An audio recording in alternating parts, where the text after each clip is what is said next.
নমস্কার বন্ধুরা, শ্রাবণী রান্নাঘরে আপনাদের সবাইকে স্বাগত জানিয়ে আমি আবারও একটা রান্নার ভিডিও নিয়ে আপনাদের সামনে চলে এসেছি। আজকের আমি আপনাদের করে দেখাবো ফুলকপির দম। তাহলে এই ফুলকপির দম আমি কিভাবে বানাই আপনারা একবার দেখে নিন। ফুলকপির দম বানানোর জন্য আমি এখানে প্রথমে গ্যাসটা অন করে একটা কড়া বসিয়ে নিয়েছি। এইবারে আমি কড়ার মধ্যে দিয়ে দেব জল। অল্প একটু পরিমাণে জল দিয়ে দিলাম। এইবারে আমি এর মধ্যে দেব যে ফুলকপিগুলো আমি কেটে রেখেছি, সেই ফুলকপিগুলো এর মধ্যে দিয়ে একটু ফুলকপিটাকে ভাপিয়ে নেব। খুব বেশি কিন্তু সেদ্ধ করব না, জাস্ট অল্প একটু ভাপিয়ে জলটা ফেলে দেব। ফুলকপিগুলো আমার ভাপানো হয়ে গেছে। এবারে আস্তে আস্তে ফুলকপিগুলো আমি তুলে রেখে দেব। এইভাবে ফুলকপিগুলো কিন্তু আমাকে তুলে রেখে দিতে হবে।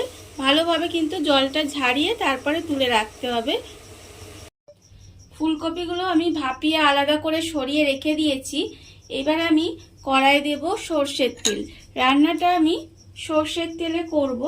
আপনারা চাইলে কিন্তু এই রান্নাটা সাদা তেলেও করতে পারেন। কড়ার মধ্যে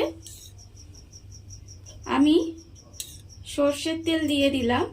এখানে আমি তেলটা একটু বেশি দেব, প্রায় 4 চামচের মতো তেল দিলাম, কারণ আমি এখানে ফুলকপিটা ভেজে নেব আর আলুটাও এখানে আছে, আলুটা ভেজে নেব। এই রান্নায় কিন্তু আপনারা চাইলে আলু নাও দিতে পারেন, শুধু ফুলকপি দিয়েও কিন্তু রান্নাটা করতে পারেন। আমি এখানে একটু আলু দিয়েছি। এইবারে তেলটাকে কিন্তু একটু গরম করে নিতে হবে। তেলটা আমার গরম হয়ে গেছে। এইবারে আমি এর মধ্যে দেব ফুলকপি। যে ফুলকপিটা আমি ভাপিয়ে রেখে দিয়েছিলাম, সেই ফুলকপিগুলো আমি এর মধ্যে দিয়ে দেব।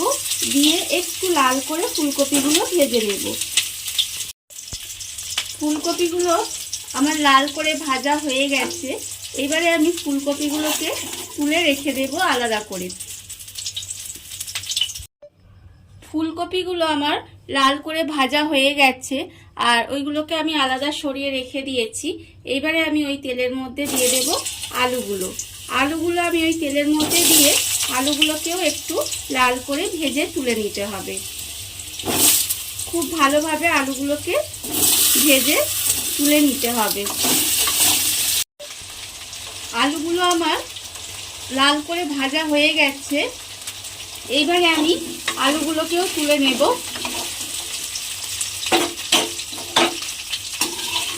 আলুগুলোকেও তুলে আলাদা করে সরিয়ে প্রথমে রেখে দিতে হবে। তেলটাকে ভালোভাবে ছাড়িয়ে নিয়ে আলুগুলোকে সব তুলে আলাদা করে রেখে দেব। ভাজা আলুগুলো আমি তুলে রেখে দিয়েছি। এবার আমি এর মধ্যে আবারও 2 চামচ মতো সর্ষের তেল দিলাম। দিয়ে এবারে তেলটাকে আমার প্রথমে একটু গরম করে নেব। আবারও তেলটা গরম হয়ে গেছে। এবারে আমি প্রথমে দিলাম 2টো তেজপাতা আর একটু গোটা গরম মশলা। গোটা গরম মশলার মধ্যে আছে 2টো এলাচ, 3টে লবঙ্গ আর একটা একটুখানি দারচিনি। এবারে এটা একটুখানি রান্না করে নিয়েছি। এবারে আমি এর মধ্যে দেব পেঁয়াজ বাটা। এখানে আমি একটা পেঁয়াজ, মাঝারি সাইজের একটা পেঁয়াজ বেটে রেখেছিলাম, সেই পেঁয়াজ বাটাটা আমি এর মধ্যে দিয়ে দিলাম। দিয়ে এইবারে একটু তেলের মধ্যে পেঁয়াজটাকে নাড়াচাড়া করে একটু ভাজা ভাজা করে নেব। তেলের মধ্যে পেঁয়াজটা দিয়ে আমি একটু ভাজা ভাজা করে নিয়েছি। এইবারে আমি এর মধ্যে দেব আদা বাটা। এখানে আমি 1 চামচ পরিমাণে আদা বাটা দিলাম। এবারে আদা বাটাটা দিয়ে আবার একটু নাড়াচাড়া করে কষিয়ে নিতে হবে। আদাটা দিয়ে আমি একটু কষিয়ে নিয়েছি। এইবারে এর মধ্যে আমি দেব নুন। এখানে আমি আন্দাজ মতো নুন দিয়ে দিলাম।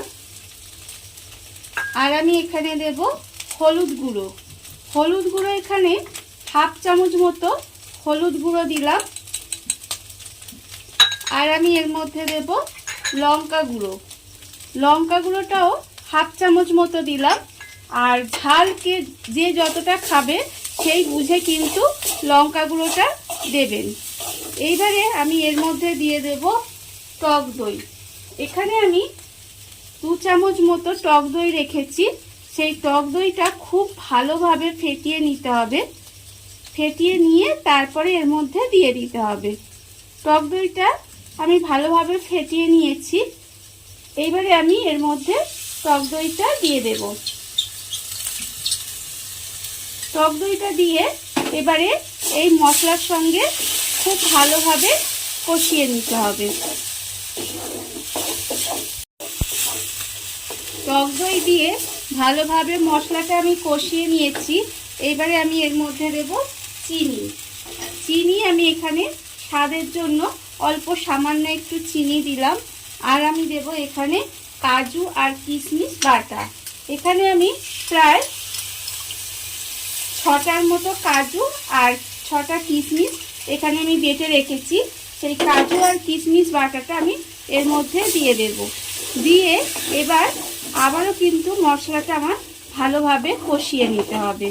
খুব ভালোভাবে কিন্তু মশলাটা কষাতে হবে। মশলাটা আমি খুব ভালোভাবে কষিয়ে নিয়েছি। আর মশলাটা থেকে আমার তেল ছেড়ে গেছে, আপনারা দেখতেই পাচ্ছেন। এইবারে আমি এর মধ্যে দিয়ে দেব যে আলুটা আমি ভেজে রেখে দিয়েছিলাম, সেই আলুটা আমি এর মধ্যে দিয়ে দিলাম। আর যে ভাজা ফুলকপিটা আমি রেখেছিলাম, সেই ভাজা ফুলকপিটাও কিন্তু আমি এর মধ্যে দিয়ে দিলাম। এইবারে এই আলু আর ফুলকপির সঙ্গে মশলাটা খুব ভালোভাবে কষিয়ে নিতে হবে। মশলার সঙ্গে আলু আর ফুলকপিটা দিয়ে ভালোভাবে কষিয়ে নিয়েছি। এইবারে আমি এর মধ্যে দিয়ে দেব জল। এখানে আমি ঈষৎ উষ্ণ গরম জল রেখেছি, সেই গরম জলটা আমি এর মধ্যে দিয়ে দেব। অল্প পরিমাণে জল আমি এর মধ্যে দেব। ঠিক যতটা জল দিলে আলু আর ফুলকপিটা ভালোভাবে সেদ্ধ হয়ে যাবে, ঠিক ততটা জলই আমি দিয়েছি।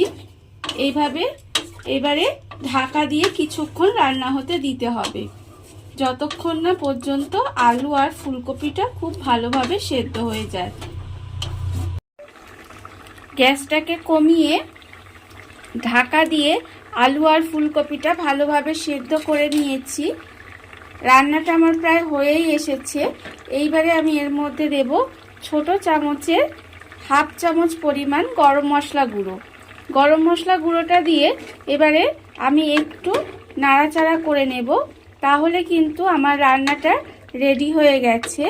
আমার ফুলকপির দম রেডি হয়ে গেছে। এইবারে আমি এই অবস্থায় গ্যাসটা বন্ধ করে ঢাকা দিয়ে কিছুক্ষণ রেখে দিলেই কিন্তু আমার রান্না কমপ্লিট হয়ে যাবে। দেখুন বন্ধুরা, কত সুন্দর আমার ফুলকপির দম রেডি হয়ে গেছে, আপনারা দেখতেই পাচ্ছেন। আর এই রান্নাটা ভীষণ ভালো খেতে হয়। এই ভিডিওটা আপনাদের যদি ভালো লেগে থাকে তাহলে লাইক করবেন, কমেন্ট করবেন আর সাবস্ক্রাইব করবেন আমার চ্যানেলকে। আজ এই পর্যন্ত, নমস্কার।